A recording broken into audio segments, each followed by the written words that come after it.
The certified letter slammed into my mailbox like a slap from a velvet glove on a perfect Tuesday morning, demanding I fork over $52,000 in fines for unapproved exterior modifications on the house I'd owned for 10 years. Except here's the punchline. I wasn't even in their precious HOA, and there she stood on the other side of Birch Creek, Pamela Kensington herself, HOA president extraordinaire, sipping her iced latte while pointing at my backyard woodworking shop like it was a toxic waste dump ruining her kingdom. I took one slow sip of coffee, looked across that sparkling water separating my little slice of freedom from her manicured prison, and thought, lady, you just declared war on the wrong quiet dad. Picture this. Emerald Grove Estates, the kind of subdivision where every blade of grass is measured with a laser, and heaven forbid your holiday lights aren't tastefully neutral. Pam ruled it like a suburban dictator in pearls, her McMansion gleaming under chemical-treated perfection, while her husband Victor sat on the city council conveniently approving every development that lined their pockets. Me, Tyler Brooks, single dad to 15-year-old Ava, scraping by as a custom woodworker out of the shop I built with my own hands after the divorce. Our property, Old Hendricks Parcel, sat just 48 feet outside their HOA boundaries, protected by Birch Creek and decades of county records. We had tadpoles in the stream, fresh sawdust in the air, and zero interest in their fascist lawn police state. Ava loved it here. She could blast her music without getting a citation for aesthetic disturbance. But Pam didn't do research. She did intimidation. 18 months earlier it started innocent enough, or as innocent as a clipboard-wielding Karen gets. She marched across the little footbridge in her designer flats, pearls swinging like tiny weapons, and planted herself at my mailbox. Mr. Brooks, she cooed in that syrupy voice that hid razor blades, your workshop violates community standards. The visible tools, the truck in the driveway during business hours, it's simply not Emerald Grove. I wiped sawdust from my hands, smiled the polite smile of a man who'd survived worse than suburban nonsense, and said, appreciate the concern, Pamela, but we're not in your HOA. Creeks the boundary. County records are crystal clear. Her smile never wavered, but her eyes went dead cold. We'll see about that. That was the spark. What followed was a masterclass in slow-motion psychological warfare dressed up as neighborly concern. Pam started timing my table saw with military precision. I'd fire it up at 9 a.m. Sharp, and there she'd be at her window across the creek, binoculars glued to her face like she was spotting enemy snipers instead of a guy building custom bookshelves. She bought a laser measurer. Yes, a literal laser, to document how my shop supposedly crept closer to the water every time it rained. Ava caught her once snapping photos of our gravel driveway with a telephoto lens. Dad, my daughter whispered over pancakes, that woman is legit creepy. She's treating us like we're running a meth lab. I laughed, but inside I was filing every second away. Then came Ava's 15th birthday barbecue. Nothing crazy, just burgers, music until 9:30. A few teens roasting marshmallows by the creek. Perfectly legal under county ordinances. Pam called the cops twice. First officer took one look, grabbed a hot dog and told me, man, this is the quietest disturbance I've responded to all year. Second officer left shaking his head. The next morning, a shiny violation notice tucked under my truck wiper. Unapproved shop structure, non-conforming fence materials, unauthorized gravel surface, failure to maintain community aesthetic guidelines. Each carried a crisp $500 fine. Ava read it and snorted. She's lost her mind. What's next? Fining us for breathing too loud. I stayed calm. That was my superpower, years of watching entitled people self-destruct while I quietly collected receipts. Pam was betting I'd fold like the other working family she'd terrorized into submission. Pay up, shut up, tear down the shop that fed us, and fall in line. She'd done her homework on intimidation, but skipped basic research 101. Because if she'd bothered checking county deeds instead of playing property line Gestapo, she'd have seen the truth that would eventually burn her empire to the ground. My parcel was intentionally excluded from Emerald Grove when it was built. Flood zone, environmental protections, the whole 9 yards. But narcissists don't read deeds. They just attack. 3 days later the certified mail arrived. thick and glossy like a wedding invitation from hell. Full color violations, 30 days to comply or face liens, legal action, the works. Pam's opening salvo. I drove straight to the county courthouse where the clerk, an angel named Dorothy who'd seen every neighborhood war, pulled my 1972 deed. Crystal clear. 48 feet outside jurisdiction. Natural boundary protected by state law. I called the HOA management company. Receptionist put me on hold 3 times before admitting, "Sir, if you're not in our database, you're not in our HOA period." Pam didn't accept reality. She sent her brother-in-law Rick, the guy whose only qualification was owning an orange vest, to resurvey the creek. They showed up on my porch smelling of desperation and cheap cologne. "The water's migrated," Rick blustered. "Boundaries shift." I held up my certified survey. "Water doesn't rewrite deeds, Rick. That's not how law works." Pam's face flushed the color of her overpriced roses. "We'll let our attorney decide that." Big mistake. She just tipped her hand before doing her homework. While she played boundary cop, I was learning the real story from Mrs. Ellis, my 83-year-old neighbor who remembered when this whole area was cow pastures. Over coffee that smelled like vanilla and sweet revenge, she leaned in. "Strangest thing, Tyler.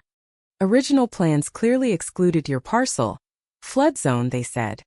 But Victor Kensington pushed approval anyway. His construction company built 60% of those McMansions." The pieces clicked. Pam's husband wasn't just councilman. He was silent partner in the scam that inflated property values by pretending every inch was under their iron-fisted HOA. The next violation notice claimed my shop was a nuisance, tanking everyone's home values. Pam escalated to liens and foreclosure threats. She hired some billboard law firm that charged by the intimidation factor.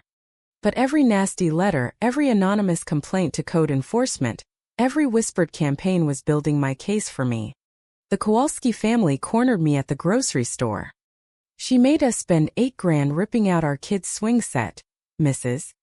Kowalski whispered like we were in a spy movie. Said it wasn't aesthetically harmonious. The Rodriguez family had fled after Pam called their boss. Pattern clear. Target working families who couldn't afford lawyers. Ignore rich neighbors with identical violations. Classic suburban class warfare with a smile. Meanwhile, my security cameras, installed after the first notice, caught gold. Rick sneaking around at dawn, planting orange stakes to fake an encroachment. When I confronted him, he fled like a kid caught stealing cookies, nervous sweat trailing behind. Ava started avoiding the bus stop because Pam's daily surveillance drives timed perfectly with her schedule. "Dad, this is getting seriously weird," she said one morning, voice tight. That was the moment I stopped being polite and started being strategic. Pam's cease and desist arrived next. 4 pages of legal theater demanding I grant them access to install boundary markers on my land. The audacity was chef's kiss. She wanted permission to trespass so she could prove I was trespassing. My attorney Janet Reeves, veterans' rights shark who eats bullies for breakfast, read it and actually laughed. "Tyler, she just gift-wrapped a harassment case." Janet's counterletter was poetry. Property rights, harassment statutes, warning that further contact equaled attempted trespass. Pam lost her mind quietly at first. She called an emergency HOA meeting about the boundary crisis. Charts, graphs, sob stories about my illegal business destroying equity. Whisper Network went nuclear. Sudden Facebook posts about the dangerous contractor, next to their precious children. County code enforcement showed up 3 times in 2 weeks. Each time the inspector left shaking his head. "Everything's permitted, licensed, cleaner than most shops I see. Someone's wasting taxpayer money." But Pam wasn't done. Nails scattered across my driveway punctured 2 tires on my work truck. Ava's car got keyed at school. Move scratched deep into the paint. Anonymous flyers with my phone number warned parents about unlicensed electrical work from my shop. Business dropped 30%.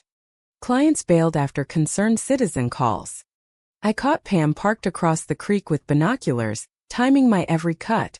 When our eyes met, she just smirked and wrote something down.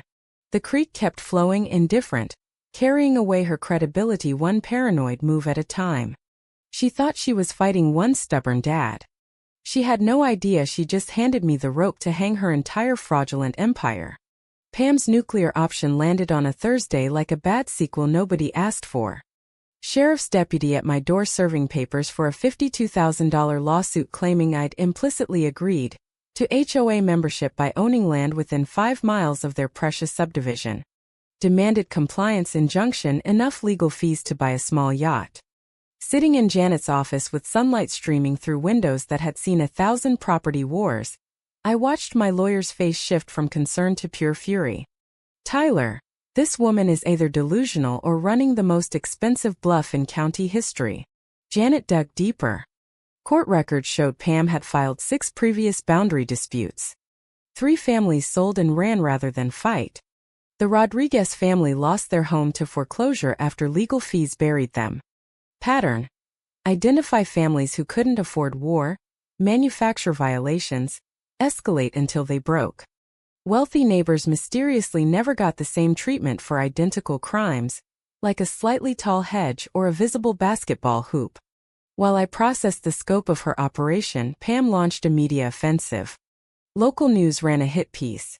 HOA Battle Divides Neighborhood, featuring Pam in her best pearls dramatically pointing at my shop like it was Chernobyl. One person's refusal to follow rules is destroying property values for hardworking families, she told the camera, voice dripping concern. They never called me. Pam had told them I was unavailable. But it backfired spectacularly. Ava's friend Madison became our teenage spy during sleepovers. Through the sacred network of high school group chats, we learned Pam had promised lower HOA fees to supporters and bragged at book club about finally getting rid of that noisy woodworker. Madison recorded it on her phone while pretending to do homework. Pam's voice crystal clear. He'll never fight us. People like that always fold under paperwork. The sabotage turned uglier. Someone cut my shop's main power line at 3 a.m. Security footage showed a dark figure fleeing toward the creek. Ava found more nails arranged to shred tires right where we drive. Dad, I'm scared, she admitted while we swept metal shards. I moved her to Mrs. Ellis's for a week. Watching my daughter pack because of neighborhood terrorism flipped something in me from defense to offense. Janet's paralegal Sarah unearthed the real smoking gun in the basement archives. 2009 environmental impact study explicitly recommending my parcel stay excluded for flood protection. Handwritten note in the margin. Commissioner Kensington advised, exclusion mandatory for EPA compliance. Victor had known. They both had. Yet they'd spent 18 months pretending otherwise. This wasn't a boundary dispute. This was fraud, conspiracy, and extortion wrapped in HOA stationery. Then came Mrs. Ellis's treasure trove. The sweet old lady had been secretly recording HOA board meetings for years on her ancient cassette player. Just in case, she winked, pouring more coffee. 23 minutes of pure gold. Pam's voice admitting my property technically isn't included, but he'll never fight us. Working people can't afford lawyers. Another clip. Victor says we can't legally force him, but what's he gonna do? People like that fold. The most chilling. Right after Ava's birthday, I've finally found a way to get rid of that woodworker and his noisy shop. We'll bury him in fees until he breaks. Financial records painted the full picture. Pam's McMansion was drowning in refinance debt. Every forced renovation, every family she drove out, artificially inflated property values to keep her equity bubble from popping. HOA funds had been siphoned to pay her personal legal bills. Every fine was extortion. Every membership fee was theft. The entire Emerald Grove HOA had been built on forged incorporation documents, including a dead man's signature notarized 6 months after his funeral. I sat in my workshop surrounded by boxes of evidence, while the smell of fresh pine mixed with righteous fury. Pam thought she was untouchable behind her clipboard and perfect lawn. She had no idea the creek was about to flood her entire world. We built our war council right there on my workbench. Janet, Mrs. Ellis, the Kowalskis, even the Rodriguez family on video call from their new city. Ava took notes like it was the most important school project of her life. Here's the plan, Janet said, spreading documents like battle maps. Motion to dismiss based on fraudulent incorporation. Countersuit for harassment, business interference, conspiracy. Emergency injunction freezing all HOA fees. Mrs.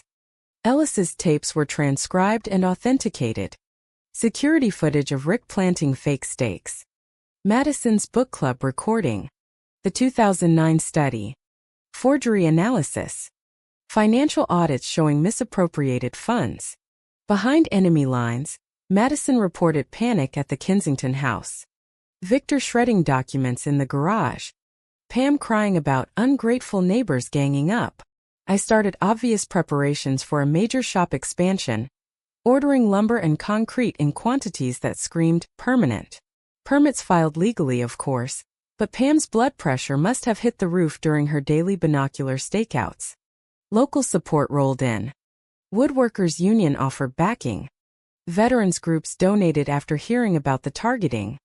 Environmentalists got interested in creek protection. 3 current HOA board members secretly offered to testify. Most residents didn't even know they had rights to inspect financials and meeting minutes under state sunshine laws. Pam had been violating transparency rules for years. By Sunday night, my workshop looked like a legal command center. Evidence boxes lined the walls. Press release ready. Experts scheduled. Ava looked up from her laptop. Dad, she's not just losing the lawsuit, she's going to jail, right? The creek outside bubbled its agreement, flowing straight toward Pam's perfect house where justice was about to hit like a tidal wave. Pam's desperation peaked when she showed up at my door one Tuesday evening clutching a folder like it held the keys to suburban diplomacy. Let's be reasonable adults, she purred, perfume thick enough to choke a horse. I'm prepared to settle this whole misunderstanding for $15,000. A bargain, really? Standing there in her designer blazer, she looked like a used car salesman trying to offload a lemon. I leaned against the doorframe, calm as still water. Ma'am, I don't negotiate with extortionists. Her smile cracked. You'll regret this, Mr. Brooks. Her personal warfare went nuclear. Anonymous posts in the neighborhood Facebook group suddenly called me a dangerous single dad with anger issues, who posed a risk to children. My military service got twisted into PTSD horror stories. The power line sabotage repeated. More nails. Flyers with my business number warning about safety hazards. Clients dropped like flies. Business income tanked 40%. But every desperate move gave us more evidence. The County Planning Commission hearing was set for Thursday evening. Pam arrived early, transforming the sterile conference room into her personal war room. PowerPoint charts, professional photos of my shop shot from unflattering angles to maximize industrial threat. Testimonials from 3 neighbors she'd bribed with fee reductions. She wore an expensive suit and crocodile tears. This illegal operation endangers our children and destroys the community standards hardworking families depend on. The audience murmured until the county engineer stood up. Ma'am, according to your measurements, this property extends 30 feet into Birch Creek. Are you claiming the creek moved? Pam's consultant scrambled. The professional surveyor in the crowd winced visibly. My turn was measured, no emotion, just facts. Original 1972 deed. Certified survey. 2009 environmental study. Then the bombshell, Mrs. Ellis's cassette player crackled to life with Pam's own voice admitting everything. The room went dead silent as Pam's recorded words played. He'll never fight us, working people can't afford lawyers, we'll bury him in fees until he breaks. Her face drained of color. Handwriting expert projected the forged signature. Clear simulation marks, notarized 6 months after the man died. Environmental engineer detailed flood risks from Pam's illegal boundary games. HOA management rep dropped the hammer.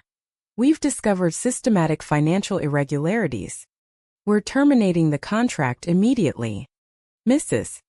Kensington has been using association funds for personal legal battles. Pam completely lost it. She grabbed the microphone, screaming about conspiracies, fake news, lawn terrorists, and radical outsiders destroying American values.